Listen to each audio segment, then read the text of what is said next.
Hello friends, ओम श्री गणेशाय नमः। जय श्री कृष्णा। आप सभी का स्वागत है आपके अपने यूट्यूब चैनल पर।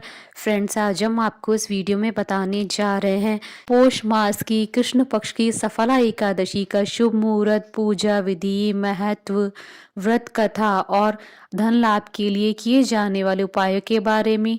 फ्रेंड्स, वीडियो शुरू करने से पहले आपसे रिक्वेस्ट है, अगर आप हमारे चैनल पर नए हैं और आपने अभी तक चैनल को सब्सक्राइब नहीं किया है तो प्लीज़ सब्सक्राइब कीजिएगा चैनल को, साथ ही प्रेस कीजिएगा बेल आइकन को, जिससे नए वीडियो से रिलेटेड नोटिफिकेशन आपको तुरंत प्राप्त हो सके। और वीडियो पसंद आने पर वीडियो को लाइक और शेयर जरूर कीजिएगा ताकि सभी भक्तों को इस वीडियो का लाभ प्राप्त हो सके।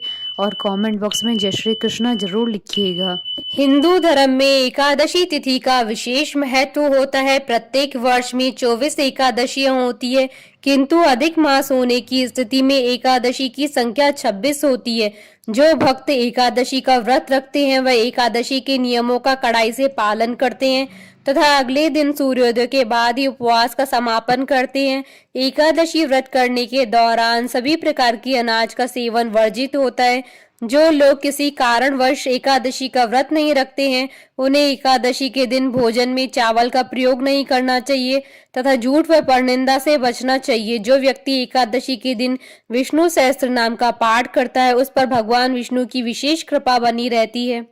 पौष मास के कृष्ण पक्ष की एकादशी तिथि को सफला एकादशी कहा जाता है। इस बार सफला एकादशी 19 दिसंबर 2022 सोमवार के दिन है। सफला एकादशी के दिन व्रत रखने से व्रती को हर कार्य में सफलता प्राप्त होती है। इस व्रत को करने से मनुष्य संसार के सभी सुखों को भोगकर मोक्ष को प्राप्त करता है। इस एकादशी के देवता भगवान श्री नारायण हैं, इसलिए इस दिन भगवान नारायण की पूजा की जाती है। पुराणों में इस एकादशी के संदर्भ में कहा गया है कि हजारों वर्ष तक तपस्या करने से जिस पुण्य की प्राप्ति होती है वह पुण्य भक्ति पूर्वक रात्रि जागरण सहित सफला एकादशी का व्रत करने से मिलता है। इस दिन दीपदान करने का भी बहुत महत्व बताया गया है। साधक को इस दिन व्रती रहकर भगवान विष्णु की मूर्ति को ओम नमो भगवते वासुदेवाय मंत्र का उच्चारण करते हुए स्नान आदि कराकर वस्त्र, चंदन, जनेऊ, गंध, अक्षत, धूप, पुष्प, दीप, नैवेद्य, ऋतुफल, पान, नारियल आदि अर्पित करके कपूर से आरती करनी चाहिए। पद्म पुराण के अनुसार भगवान श्री कृष्ण युधिष्ठिर को एकादशी तिथि का महत्व समझाते हुए कहते हैं कि जैसे नागों में शेष नाग, पक्षियों में गरुड़, देवताओं में श्री विष्णु श्रेष्ठ है, उसी प्रकार संपूर्ण व्रतों में एकादशी का व्रत श्रेष्ठ है। सभी एकादशियों में नारायण के समान ही फल देने का सामर्थ्य है।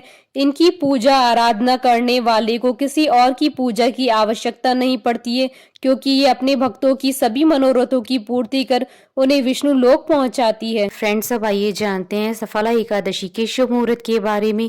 हिंदू पंचांग के अनुसार इस बार सफला एकादशी 19 दिसंबर 2022 सोमवार के दिन है। पौष कृष्ण एकादशी तिथि प्रारंभ होगी 19 दिसंबर 2022 को सुबह 3:32 पर और पौष कृष्ण एकादशी तिथि का समापन होगा 20 दिसंबर 2022 को सुबह 2:32 पर। व्रत पारण का समय रहेगा 20 दिसंबर 2022 को सुबह 8:05 से सुबह 9:13 तक। फ्रेंड्स, अब आइए जानते हैं सफला एकादशी की पूजन विधि के बारे में। इस एकादशी पर भगवान विष्णु की पूजा की जाती है। इस दिन सुबह जल्दी उठकर स्नान कर विष्णु जी के समक्ष व्रत करने का संकल्प ले। व्रत रखने वाले लोग सुबह और शाम के समय भगवान विष्णु के साथ माता लक्ष्मी की पूजा करें। व्रत में सात्विक भोजन ही ले और नमक का इस्तेमाल न करें। दीप, धूप, नारियल, फल, सुपारी, लौंग आदि का प्रयोग करते हुए भगवान की विधि विधान से पूजा करें। एकादशी कथा जरूर पढ़ें और अंत में विष्णु जी और माता लक्ष्मी जी की आरती उतारकर उन्हें भोग लगाएं। इस दिन रात्रि में जागरण कर श्री हरि के नाम के भजन करने का बड़ा महत्व है। व्रत के अगले दिन द्वादशी पर किसी जरूरतमंद व्यक्ति या ब्राह्मण को भोजन कराकर दान दक्षिणा देकर व्रत का पारण करना चाहिए। एकादशी के दिन बिस्तर पर नहीं जमीन पर सोना चाहिए। मांस, मदिरा, लहसुन और प्याज का सेवन न करें। सफला एकादशी के दिन सुबह दांतुन करना वर्जित माना गया है। इस दिन किसी भी पेड़ या पौधे की फूल पत्ती तोड़ना भी अशुभ माना जाता है। फ्रेंड्स, अब आइए जानते हैं धन लाभ के लिए किए जाने वाले उपाय के बारे में। श्री हरि विष्णु की पूजा श्री लक्ष्मी जी के साथ संयुक्त रूप से करें। माँ लक्ष्मी को सौंफ और श्री हरि को मिश्री अर्पित करें। श्री हरि की पूजा के बाद ओम ह्रीम श्रीम लक्ष्मी वासुदेवाय नमः का 108 बार जाप करें। सौंफ और मिश्री को एक साथ रख लें और रोज प्रातः ग्रहण करें। फ्रेंड्स, अब आइए प्रारंभ करें सफला एकादशी की पौराणिक व्रत कथा। धर्मराज युधिष्ठिर कहने लगे कि जय जनार्दन, अब आप मुझे कृपा करके पौष मास के कृष्ण पक्ष की एकादशी के विषय में बतलाइए। इस एकादशी का क्या नाम है तथा इसके व्रत का क्या विधान है, इसकी विधि क्या है, इसका व्रत करने से किस फल की प्राप्ति होती है, कृपा करके ये सब विधि पूर्वक कहिए। भगवान श्री कृष्ण बोले, पौष मास के कृष्ण पक्ष में आने वाली इस एकादशी को सफला एकादशी कहा जाता है। इस एकादशी के देवता श्री नारायण हैं। विधि पूर्वक इस व्रत को करना चाहिए। जिस प्रकार नागों में शेषनाग, पक्षियों में गरुड़, सब ग्रहों में चंद्रमा, यज्ञों में अश्वमेघ तथा देवताओं में भगवान विष्णु श्रेष्ठ हैं, उसी तरह सब व्रतों में एकादशी का व्रत श्रेष्ठ है। जो मनुष्य सदैव एकादशी व्रत करते हैं वे मुझे परम प्रिय है। इसका महात्मा मैं तुमसे कहता हूँ, ध्यान पूर्वक सुनो। भक्त वत्सल भगवान श्री कृष्ण कहने लगे कि धर्मराज, मैं तुम्हारे स्नेह के कारण तुमसे कहता हूँ कि एकादशी व्रत के अतिरिक्त मैं अधिक से अधिक दक्षिणा पाने वाले यज्ञ से भी प्रसन्न नहीं होता हूँ, अतः इसे अत्यंत भक्ति और श्रद्धा से युक्त होकर करें। हे राजन, द्वादशी युक्त पौष कृष्ण एकादशी का महात्म तुम एकाग्र चित्त होकर सुनो। चंपावती नगरी में एक महिष्मान नाम का राजा राज्य करता था। उसके 4 पुत्र थे। उसमें लुम्पक नाम वाला बड़ा राजपुत्र महापापी था। वह पापी सदा पर स्त्री और वैश्यागमन तथा दूसरे बुरे कामों में अपने पिता का धन नष्ट किया करता था। सदैवी देवता, ब्राह्मण, वैष्णवों की निंदा किया करता था। जब राजा को अपने बड़े पुत्र के ऐसे कुकर्मों का पता चला तो उन्होंने उसे राज्य से निकाल दिया। तब वह विचारने लगा कि कहाँ जाऊं, क्या करूं। अंत में उसने चोरी करने का निश्चय किया। दिन में वह वन में रहता और रात्रि को अपने पिता की नगरी में चोरी करता था। प्रजा को तंग करने और उन्हें मारने का कुकर्म करता। कुछ समय पश्चात सारी नगरी भयभीत हो गई। वह वन में रहकर पशु आदि को मारकर खाने लगा। नागरिक और राज्य के कर्मचारी उसे पकड़ लेते किंतु राजा के भय से छोड़ देते। वन में एक अति प्राचीन विशाल पीपल का वृक्ष था। लोग उसकी भगवान के समान पूजा करते थे। उसी वृक्ष के नीचे वह महापापी लुम्पक रहा करता था। उस वन को लोग देवताओं की क्रीड़ा स्थली मानते थे। कुछ समय पश्चात पौष कृष्ण पक्ष की दशमी के दिन वह वस्त्रहीन होने के कारण शीत के चलते सारी रात्रि सो नहीं सका। उसके हाथ पैर अकड़ गए। सूर्योदय होते होते वह मूर्छित हो गया। दूसरे दिन एकादशी को मध्याह्न के समय सूर्य की गर्मी पाकर उसकी मूर्छा दूर हुई।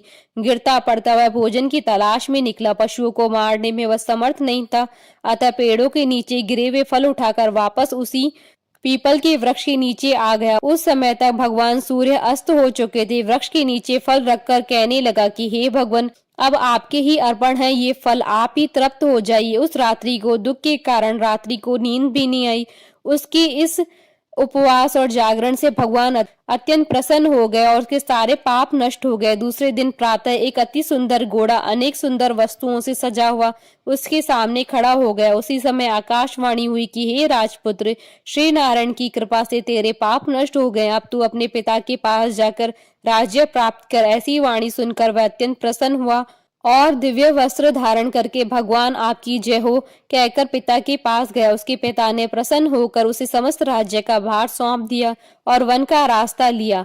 अब लुम्पक शास्त्रानुसार राज्य करने लगा। उसकी स्त्री, पुत्र आदि सारा कुटुंब भगवान नारायण का परम भक्त हो गया। वृद्ध होने पर भी वह अपने पुत्र को राज्य का भार सौंपकर वन में तपस्या करने चला गया और अंत समय में वैकुंठ को प्राप्त हुआ। अतः जो मनुष्य इस पवित्र सफला एकादशी का व्रत करता है उसे अंत में मुक्ति मिलती है। इस सफला एकादशी के महात्म्यों को पढ़ने अथवा श्रवण करने से मनुष्य को अश्वमेघ यज्ञ के समान फल प्राप्त होता है। बोले भगवान विष्णु जी की जय, सनातन धर्म की जय। हमारे साथ इस वीडियो में अंत तक बने रहने के लिए आपका धन्यवाद। ओम श्री गणेशाय नमः।